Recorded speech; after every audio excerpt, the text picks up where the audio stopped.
Ayan guys, binigyan ako ng bag. Ang ganda, di ba?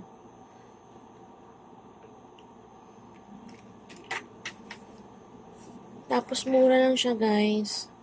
699. Nakuha lang siya namin na 650. Binigay sa akin ni Daddy. Ayan. Kasi nasira na yung bag ko. Ayan, ito naman yung kapalit. Pag may sira, may papalit. Siyempre pa, dapat meron kang budget, di ba? Pag may extra, bili din, di ba? Ayan, guys. Meron siyang pouch na nalalagyan mo ng pera dito. Maliit lang siya, guys. Diba? Pang saucy, guys. Ayan. Two-way siya. Pwede siya shoulder.